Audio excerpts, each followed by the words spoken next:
Bonjour et bienvenue sur ce nouvel épisode de mon podcast Indépendance affective. Aujourd'hui, nous allons aborder un sujet qui brûle les lèvres de toutes les personnes qui m'appellent. Pourquoi, même si je suis peut-être même déjà thérapeute, j'ai déjà fait un travail sur moi et que je comprends mes blessures, pourquoi ça ne suffit pas à transformer ma vie? Encore ce matin même, cette question m'a été posée lors, d'un appel, une personne qui m'a contactée suite à l'écoute de mes podcasts. Peut-être que tu sais d'où vient ta blessure d'abandon, ta blessure de rejet, d'humiliation et cetera. Peut-être que tu as déjà fait d'autres thérapies, peut-être que tu es capable d'expliquer très précisément tes mécanismes et pourtant, dans certaines situations de ta vie, ton système réagit toujours de la même façon, plus ou moins de façon intense, parce qu'avec le temps, ça s'est quand même apaisé peut-être, mais encore et encore, les situations se répètent.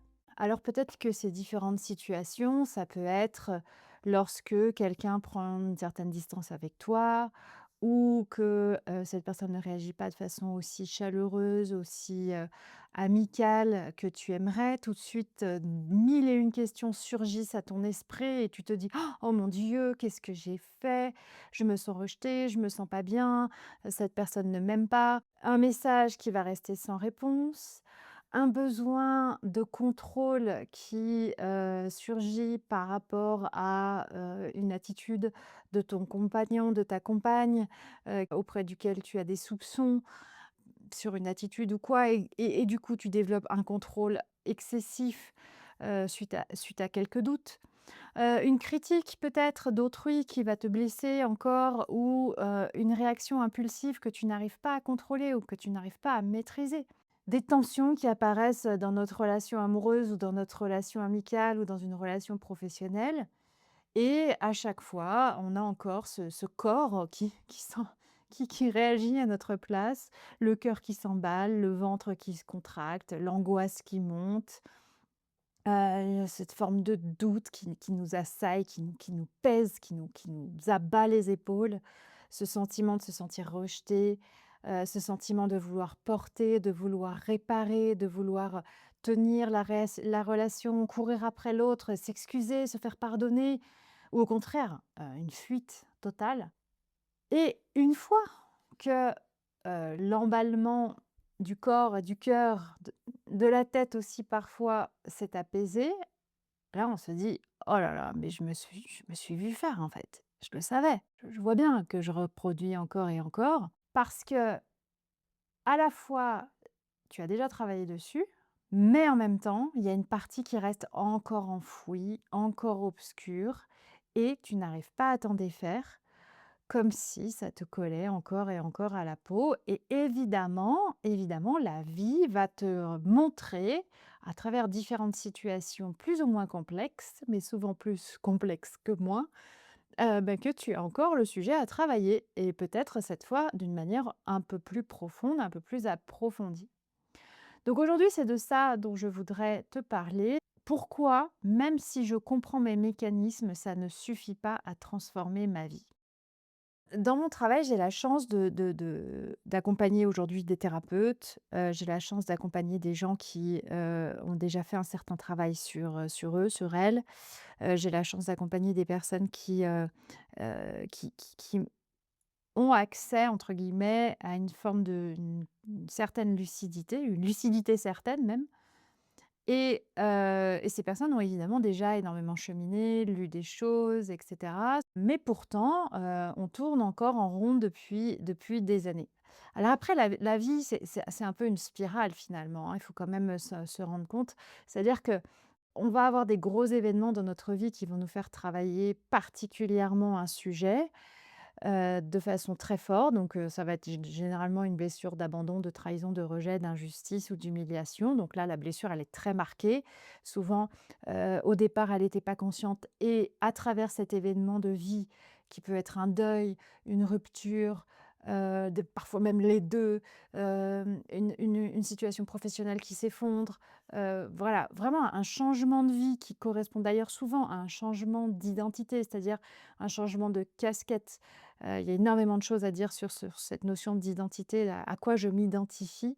Et quand on s'identifie à travers notre situation et que celle-ci s'effondre, c'est un grand, grand, grand bouleversement très difficile et très compliqué pour soi, pour soi, parce que ça engendre une transition qui est pas toujours évidente. Donc on a ce grand événement qui nous fait travailler très fort une blessure profonde et puis, ben, alors des fois on le voit, des fois on le voit pas du tout. Des fois, la vie, ça fait 4, 5 fois qu'elle nous le rappelle, on veut toujours pas le voir. Bref, ça dépend des personnes, ça dépend des situations, ça dépend de tout un tas de choses et là-dessus, il y a pas de niveau, il y a pas de hem, mais en fait, la vie, c'est comme une spirale, c'est-à-dire qu'en fait, c'est comme si la vie nous représentait encore et encore un sujet important, comme si nous avions, cette mission de transcender ce sujet en question et que pour vérifier que la leçon est bien comprise, eh bien, la vie va venir une fois, tous les,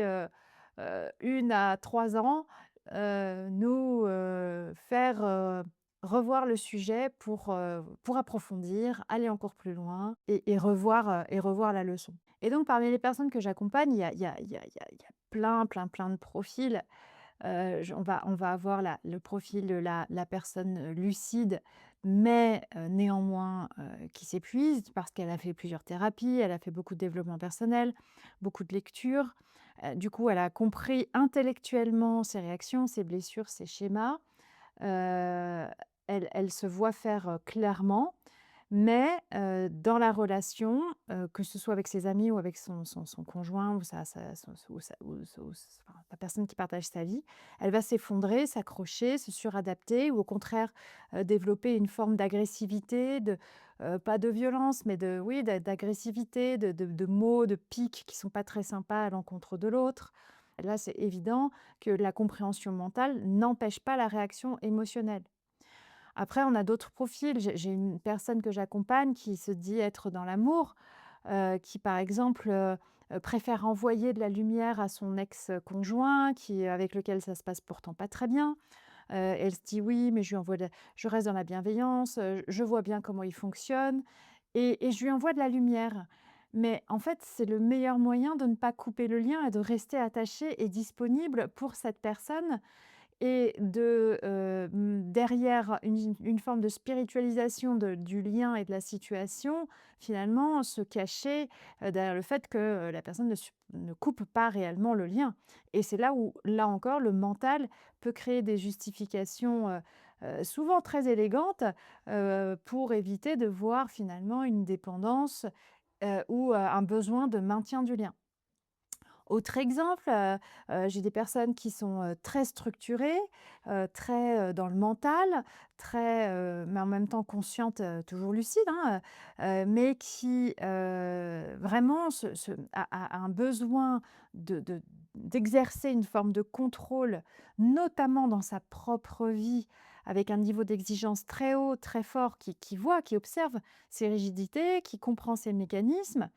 Mais qui, du coup, impose un niveau d'exigence auprès de sa famille, de son couple, de son conjoint, de sa conjointe, ou de ses enfants, qui peut être difficile à vivre et cette personne ne comprend pas pourquoi les autres à côté d'elle ou de lui, bizarrement se sentent mieux quand il est pas là.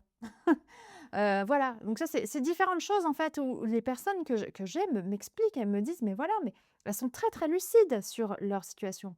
Mais pour autant les choses n'évoluent pas. Et il y a et c'est là où, le développement personnel tel qu'on le connaît un peu dans cette mouvance New Age, heu, nous éloigne, de la comment dire?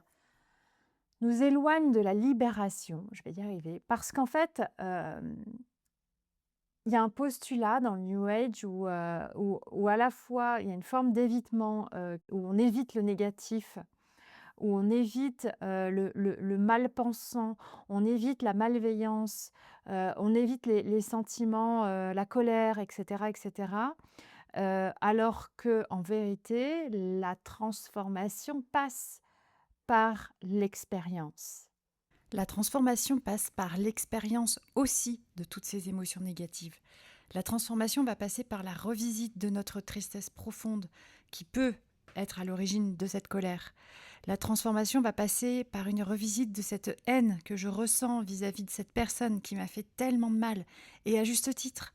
La transformation va passer par une revisite ou une expérience ou en tout cas une reconnaissance de toutes nos émotions, y compris celles qui nous font le plus peur, y compris celles qui nous ont fait le plus mal, y compris celles qui ne sont pas moralement ou en tout cas qui correspondent à la vision des pseudo-principes spirituels New Age et compagnie, qui nous invitent plutôt à être seulement dans la bienveillance, le calme, la zénitude, etc. et à éviter nos émotions les plus sombres. Et c'est ça, parce on nous dit, c'est pas bien d'être en colère, c'est pas bien de s'exprimer, d'être spontané, de déranger, de dire les choses, etc., etc. Alors, évidemment, on est d'accord, c'est évidemment pas souhaitable de le faire avec une forme d'intention de nuire. Évidemment, c'est pas ce que je dis. Ce que je dis, en fait, c'est que la transformation de chacun va passer par la reconnaissance de toutes nos émotions, y compris celles qui sont les plus sombres. Et surtout d'ailleurs, même, j'ai envie de dire, surtout celles qui sont nos émotions les plus sombres et dont on a peur. Et c'est normal qu'elles nous font peur. Elles nous ont terriblement fait souffrir à un moment donné de notre vie, et c'est normal qu'on ait peur de leur faire face à nouveau et qu'on ait peur de les libérer. Et moi, c'est vraiment ce sur quoi je me positionne, c'est-à-dire que comprendre est clair, mais transformer demande l'expérience. L'expérience du vécu, l'expérience du corps, bien au-delà de la seule compréhension mentale. Donc la compréhension mentale, elle permet de mettre les mots, de comprendre l'histoire, d'éclairer le passé, et on doit passer par là, on est complètement d'accord, mais ça agit seulement au niveau du cerveau, des pensées. Or, les réactions émotionnelles, elles sont imprimées dans le corps et elles nourrissent le cerveau, elles nourrissent le système de pensée et elles sont intégrées, imprimées dans le système nerveux, dans les mémoires des expériences, dans les réflexes. Voilà, ça se situe vraiment au niveau du corps. Et ces réflexes du corps ne changent pas parce qu'on les comprend. Ils changent lorsque l'on vit une expérience différente, répétée, tout en étant en sécurité. C'est comme si ce qui se passait, c'était il y a une partie de moi qui sait fondamentalement qu'elle est en sécurité, et cette sécurité permet à la partie qui a besoin de guérir de s'exprimer dans sa souffrance. Et ça peut passer par des manifestations assez étranges. Moi, quand je fais de l'EMDR avec mes clients, où on ne parle même pas du problème de façon intellectuelle, mais qu'on est seulement dans le ressenti émotionnel, le corps réagit de façon assez troublante, hein. Ça peut être des pleurs, des tremblements, des nausées, des formes de cris.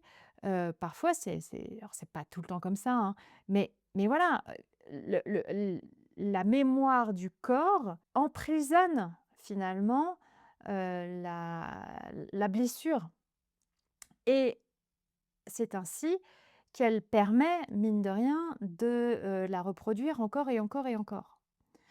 Donc c'est comme si, en fait, si je peux te mettre une image, c'est comme si comprendre le mécanisme, c'était déplier la carte du terrain et regarder la route qu'on va prendre, et puis se dire: «Ah bah tiens, là, je vais m'arrêter là, truc, truc, truc».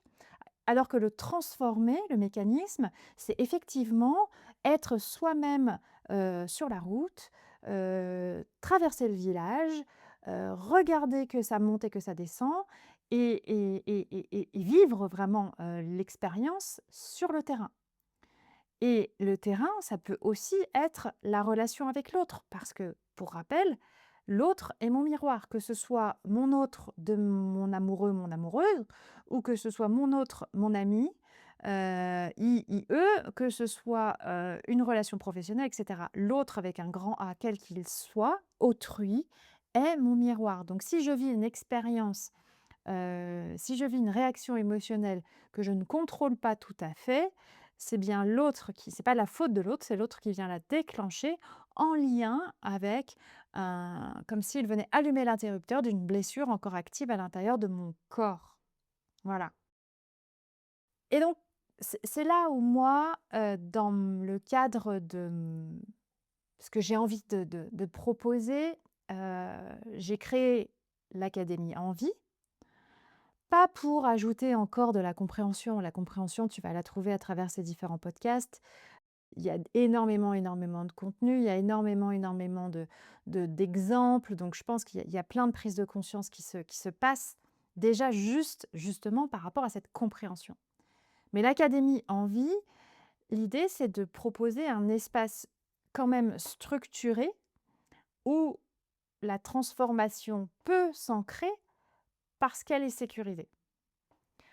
Donc l'idée, ça va être de proposer un premier espace avec un parcours, heu, de minimum 4 mois, avec des modules progressifs qui se débloquent toutes les 2 semaines. Donc on va avoir 8 modules progressifs qui se débloquent toutes les 2 semaines et des masterclass interactives où chacun, la plupart vont pouvoir venir poser des questions par rapport à ce qu'ils sont en train de vivre et par rapport à ce qu'ils sont en train d'expérimenter chaque mois pour pouvoir justement aller transformer de façon différente à un autre niveau, ces différentes blessures qui sont encore activées. Donc dans ces modules, on va trouver, différentes choses sur effectivement l'enfant intérieur, l'enfance, les blessures de l'enfance tout court, comment reconnaître ses blessures, comment réguler son système nerveux, comment, appréhender les différentes blessures, quelles sont-elles, comment se manifestent-elles, et cetera. Voilà, où il va y avoir effectivement quand même un volume de connaissances nécessaires, comme un socle de base nécessaire, mais on va venir expérimenter, les choses de façon différente et à partir de là, pour les personnes qui vont vouloir aller plus loin, au sein de l'académie, puisque je n'accompagne que les personnes qui participent à l'académie et qui font partie de l'académie, parce que je vais pouvoir plus facilement, les renvoyer sur telle ou telle, heu, ressource, en temps réel. Pour les personnes qui vont vouloir aller plus loin, elles trouveront effectivement différentes possibilités d'accompagnement individuel, d'accompagnement en sous-groupe, d'accompagnement du couple aussi, où pareil, à chaque fois, il y aura toujours, toujours, toujours, dans le cadre des accompagnements, approfondis individuels, ce travail sur, l'activation de la blessure. Où moi, je vais venir, heu,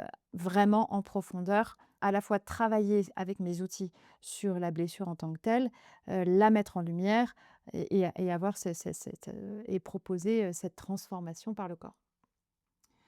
Donc cet espace va pouvoir permettre d'observer les mécanismes, non plus seulement de les raconter, de les analyser, mais vraiment de voir, comment on va pouvoir véritablement, dans les faits, les transformer dans le corps, dans la relation, dans l'instant. Voilà, parce que pour moi, c'est ça, enfin je me répète, mais la compréhension est claire, l'expérience sécurisée transforme. Donc la vraie question à te poser finalement, c'est pas seulement est-ce que j'ai besoin de comprendre davantage, mais plutôt est-ce que je suis prêt ou prête à vivre une expérience qui va réellement transformer ma façon de me relier aux autres et à moi-même, et indirectement, je boucle ma boucle, sur ma façon de m'identifier face aux autres et à moi-même. Comment les autres me reconnaissent et comment je me reconnais moi-même. Et ça aussi, ça fait partie de l'expérience. Et ça peut être extrêmement challengeant lorsqu'on est en phase de transition dans sa vie. Donc si tu écoutes ce podcast depuis longtemps, si tu comprends déjà beaucoup de choses sur toi et que tu sens que tu es prêt ou prête à passer de cette forme de lucidité, de compréhension à cet espace de transformation, alors peut-être que le moment est venu pour toi d'entrer dans l'académie. Les portes ouvrent maintenant. La prochaine cohorte démarre donc le 1er avril. Toutes les informations sont disponibles dans la description, dans le lien que tu vas trouver dans la description de cet épisode. Si tu as la moindre question, tu peux aussi me contacter par email. Tu as les éléments dans la description. Et comprendre sa vie, c'est déjà un immense pas, c'est un pas nécessaire, mais ça reste mental et ça ne transforme pas. Mais c'est le début du chemin, c'est vrai. À un moment donné, si on veut avancer, il faut accepter de vivre une expérience différente pour que la vie change réellement. Et pour vivre une expérience différente, ça va se passer dans une transformation intérieure qui va amener ce changement et cette expérience différente. Donc si tout ça résonne pour toi, je t'invite simplement à aller voir la page de l'Académie Envie. Prends le temps de lire la présentation, il y a une petite vidéo aussi, et vois si cet espace correspond à là où tu es dans ton chemin aujourd'hui et si ça correspond à cette étape que tu as besoin de franchir. Peut-être que tu décideras de rejoindre cette session, peut-être que ce sera pour une prochaine fois, mais au moins tu sauras si cet espace est fait pour toi. N'oublie pas que tu es la personne la plus importante de ta vie. On se retrouve peut-être bientôt de l'autre côté, avec joie. À très vite. Prends soin de toi.